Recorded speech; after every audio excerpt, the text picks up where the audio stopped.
Perusahaan penerima dividen dari Pertamina di Kutai Kartanegara, PT Mahakam Gerbang Raja Migas, mendapat teguran Badan Pemeriksa Keuangan. Temuan itu berupa aliran dana hasil dividen tidak optimal masuk ke rekening pendapatan asli daerah Kukar. Lama tidak ada kabar mengenai dana participating interest dari pengelolaan minyak dan gas di WK Mahakam yang lebih dikenal dengan sebutan Blok Mahakam. Tiba-tiba DPRD Kutai Kartanegara mengadakan rapat dengan pemerintah dan perusahaan. Pemicunya adalah temuan Badan Pemeriksa Keuangan seputar masalah dana dividen yang penerimaannya tidak optimal. Semestinya tahun 2018 lalu, dividen yang diterima sebagai PAD pendapatan asli daerah sebesar 200-an miliar. Namun yang terjadi, berdasarkan temuan BPK yang masuk dalam kas PAD adalah 118 miliar. Sisanya masuk dalam kas PT Mahakam Gerbang Raja Migas. Perusahaan ini adalah BUMD bentukan Pemkab Kukar yang tugasnya mewakili pemerintah Kabupaten Kukar dalam pengelolaan saham Blok Mahakam bersama Pertamina. 16, Pak. Jadi itu nilainya sekitar 200 miliaran, kemudian masuk di kas daerah itu sekitar 120 miliar, kemudian selebihnya itu dikelola oleh MGR. Sehingga dianggap BPK itu jadi temuan, jadi problem. Sehingga kita harap ini bisa disikapi. Kalau untuk 2019, Pak? Untuk 2019 itu kita sudah hitung itu ada sekitar 40 miliar. Totalnya? Untuk 2019 karena pendapatan dari sektor migas menurun kan tentu PI-nya juga menurun.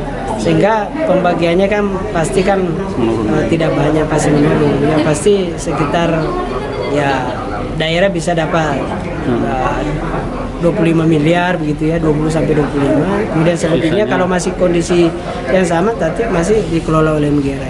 Sehingga pasti nanti jatuh di lubang yang sama karena sudah jadi temuan, tentu kan ini harus disikapi.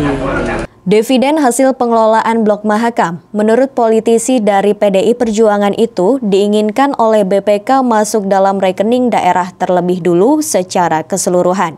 Setelah itu dikeluarkan lagi berdasarkan kebutuhan BUMD PT Mahakam Gerbang Raja Migas maupun anak-anak perusahaannya. Dari laporan yang diterima kalangan anggota legislatif, selama ini PT Mahakam Gerbang Raja Migas mengelola dana dividen, termasuk memberikan modal kepada anak-anak perusahaannya. Setidaknya ada 2 anak perusahaan yang diduga mendapat kucuran dana hasil dividen, yaitu PT Gerbang Abadi Sejahtera dan PT Gerbang Raja Niaga. Memang aturannya menurut BPK itu bahwa itu dana masuk di kas daerah dulu, artinya masuk di APBD dulu. Setelah itu APBD lah yang mengeluarkan, mestinya kan begitu. Itu menurut BPK loh waktu kita konsultasi.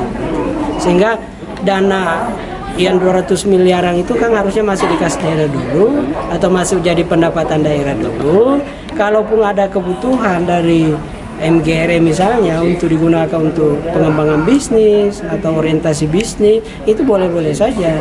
Tapi jangan langsung memotong gitu. Ya jangan nyangkut dulu. Sepertinya dana PI itu kita dapat dari MGRM gitu.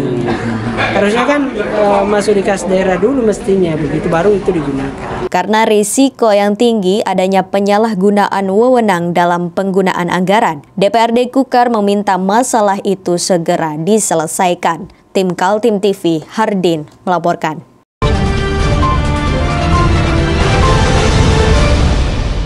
Demikian Kaltim Update edisi kali ini. Informasi lainnya dapat Anda simak melalui situs website kami www.kaltim.tv, channel YouTube dan fanpage Facebook Kaltim TV.